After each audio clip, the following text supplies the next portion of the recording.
The Maine Event by Dennis M. Morrison. This was published in Western and Eastern Treasures in 1993. It was a lovely early autumn morning. A slight chill was in the air, and the trees were tinged with a glorious hue. It was clear in my mind that winter lingered just around the corner. It was a special day for my 5-year-old son Dennis and I. As we entered the woods, I turned my metal detector on and began looking for just about anything. Only a few minutes in from the road, the White's metal detector began to sound off loud and clear. I dropped my backpack, and we each began digging at once.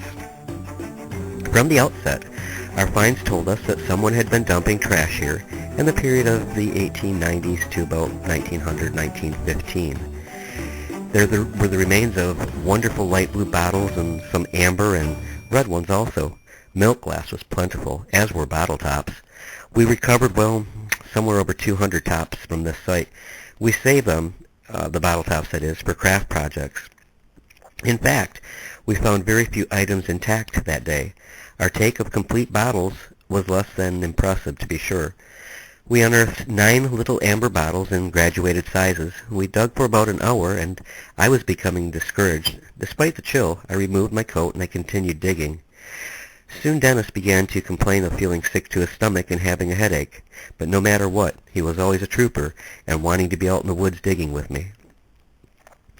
It would be a good 2 hours before my then wife, Kathy, returned to pick us up, so I suggested that he sit down on my coat and relax for just a while. I continued digging. Not 10 minutes had passed when I turned around to take a look. Dennis was all wrapped up in my coat, sleeping on the ground. I looked into the hole that I was digging and saw another piece of broken milk glass. I reached in and was ready to toss it when I saw that it was of an unusual shape and it had designs on it. I brushed away the dirt, and it was clear that this was part of a milk glass ship. On the side were windows and the nameplate, Maine. I thought Dennis would be excited, so I woke him up and I showed him the find. Right away he got up all smiles and sat where I was digging. He watched carefully, alerting me whenever he saw a piece of milk glass. As I continued to dig, I recovered some 20 pieces of what I thought were parts of the ship. The milk glass pieces were carefully wrapped in tissue paper for possible reconstruction when we returned home.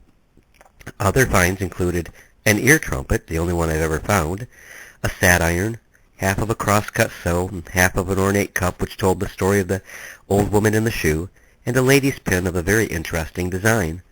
The pin is round, probably copper, and has a stone set in it. In fact, it was the stone which caught my attention, as it sparkled really brightly.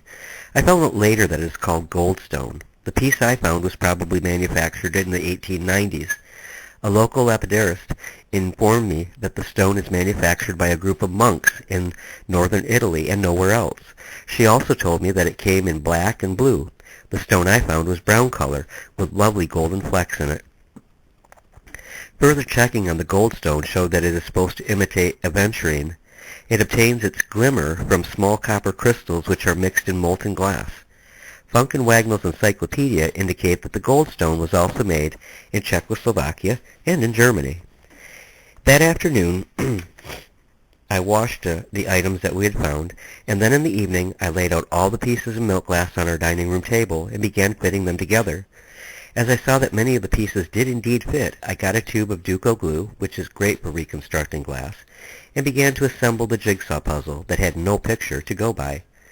The ship began taking its definite shape. On the bow was an American crest with stars and stripes. There were milk glass chains and an anchor on both sides. One of the few pieces I could not fit in was a gun turret. When I finished assembling the recovered pieces, about 90% of this glass boat bowl was complete. On the top, probably only 20% was there. I expect to find more when we return to the site in the spring. But I began wondering about the Maine, though, and what happened with it that caused this commemorative to be made. Again, I consulted the encyclopedia. It turned out, as probably many of you know, that the Maine was the catalyst for the Spanish-American War. The battleship Maine was in Havana Harbor on February 15, 1898. The ship was accidentally blown up by the Spanish, and already strained relations erupted, with the United States declaring war on April 25, 1898. Spain had issued a declaration of war the day before. It's funny how Mini collections begin. You find an item one place, pick up a related item someplace else, and soon a collection is growing. This happened with the Maine. Oddly enough, only a few days later, an elderly friend, unaware of my find, gave me a hand-carved eyeglass case that had belonged to his grandfather. The eyeglass case was an actual relic of the Spanish-American War, hand-carved in mahogany.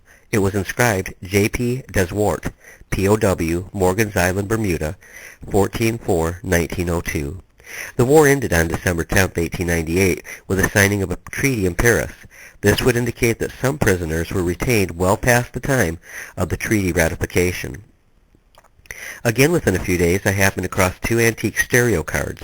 One showed the launching of the Battleship Maine, which, by the way, looked quite different from the milk glass depiction that Dennis and I had unearthed. The second card showed the wreck of the Maine in Havana Harbor. So one of our mini collections was born, and now we are always watching the antique stores for inexpensive items to add to this collection. All in all, that autumn day turned into an interesting history lesson for me, and unfortunately for Dennis, it turned into a bad case of the flu.